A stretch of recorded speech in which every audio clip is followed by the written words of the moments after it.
CBSE Hindi class 8 बसंत part 3 lesson 11 जब cinema ने बोलना सीखा।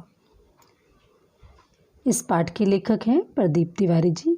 इस पाठ की व्याख्या दूसरे वीडियो में हो चुकी है। यहाँ पर हम प्रश्न अभ्यास पर आधारित प्रश्न उत्तर पढ़ेंगे। पहला प्रश्न है पाठ से, जब पहली बोलती फिल्म प्रदर्शित हुई तो उसके पोस्टरों पर कौन से वाक्य छापे गए? उस फिल्म में कितने चेहरे थे? स्पष्ट कीजिए। उत्तर, जब पहली बोलती फिल्म प्रदर्शित हुई तो उसके पोस्टरों पर छापा गया था कि वे सभी सजीव हैं, सांस ले रहे हैं, 100% बोल रहे हैं। 78 मुर्दा इंसान जिंदा हो गए, उनको बोलते बातें करते देखो। उस फिल्म में 78 चेहरे थे, अर्थात उस फिल्म यानी कि कौन सी पहली बोलती फिल्म थी? आलम आरा। इसमें 78 कलाकार काम कर रहे थे। प्रश्न 2, पहला बोलता सिनेमा बनाने के लिए फिल्मकार आदिशर एम ईरानी को प्रेरणा कहाँ से मिली और उन्होंने आलम आरा फिल्म के लिए आधार कहाँ से लिया? विचार व्यक्त कीजिए। उत्तर, पहला बोलता सिनेमा बनाने के लिए फिल्मकार आदिशर एम ईरानी को प्रेरणा हॉलीवुड की एक बोलती फिल्म देखकर मिली। इस फिल्म का नाम शॉबआउट था। सवाक फिल्म, सवाक का अर्थ होता है बोलती फिल्म। सवाक फिल्म आलम आरा बनाने के लिए पारसी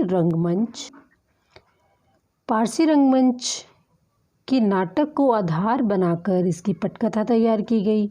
उसके गीतों को भी इस फिल्म में ज्यों का त्यों रखा गया। प्रश्न 3, विट्ठल का चयन आलम आरा फिल्म के नायक के रूप में हुआ, लेकिन उन्हें हटाया क्यों गया? विट्ठल ने पुनः नायक होने के लिए क्या किया? विचार प्रकट कीजिए।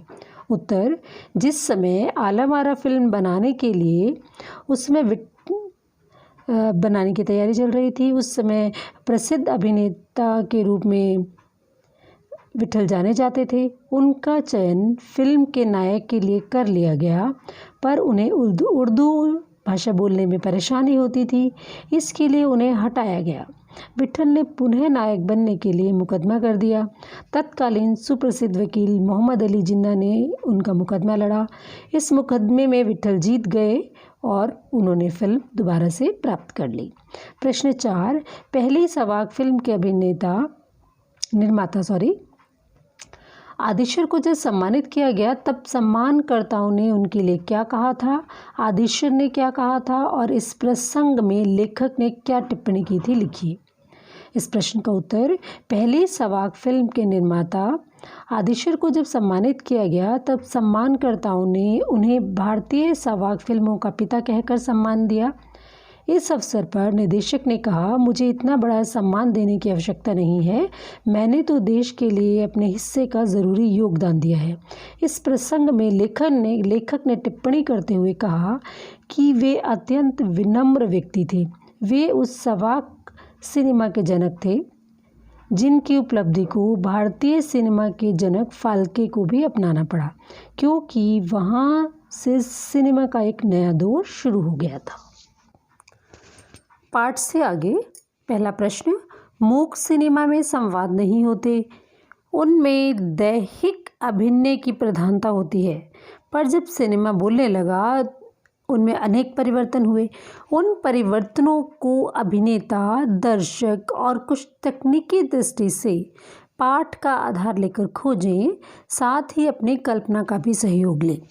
इस प्रश्न का उत्तर इस प्रकार से है, मूक सिनेमा अर्थात ऐसा सिनेमा जिसमें हम कलाकारों को अभिनय करते हुए देखते हैं पर उनकी आवाज़ नहीं सुन पाते हैं, उसमें शारीरिक अभिनय की प्रधानता रहती है। यही सिनेमा जब बोलने लगा तो उसमें अनेक परिवर्तन हुए। अभिनेता, दर्शक और तकनीकी दृष्टि से जो महत्वपूर्ण परिवर्तन हुए वे निम्नलिखित हैं।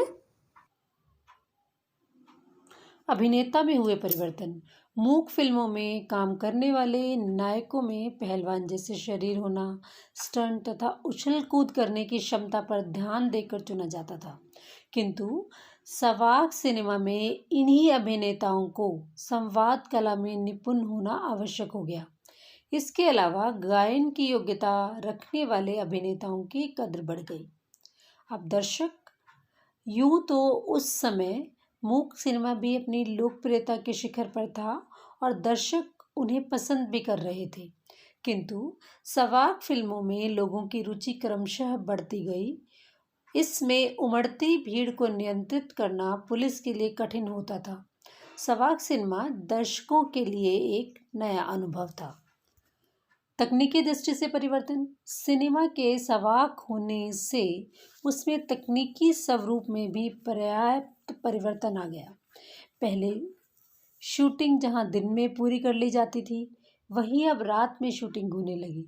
सिनेमा में आवाज़ का होना अलग प्रभाव छोड़ता था। हिंदू उर्दू के मेल वाली हिंदुस्तानी भाषा की लोकप्रियता बढ़ी। वाद्य यंत्रों और गीत संगीत का प्रयोग भी बढ़ गया। अगला प्रश्न है, डब फिल्में किसे कहते हैं? कभी कभी डब फिल्मों में अभिनेता के मुंह खोलने और आवाज़ में अंतर आ जाता है। इसका कारण क्या हो सकता है? उत्तर, जिस फिल्म में अभिनय करने वाले और संवाद बोलने वाले दोनों व्यक्ति अलग अलग होते हैं, उन्हें डब फिल्में कहते हैं। कभी कभी फिल्मों में अभिनेता के मुंह खोलने और आवाज़ में अंतर आ जाता है।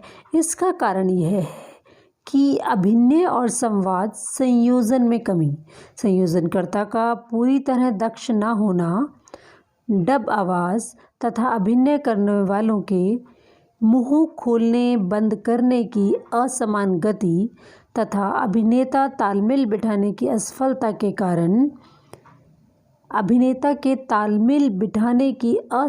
के कारण ऐसा हो जाता है।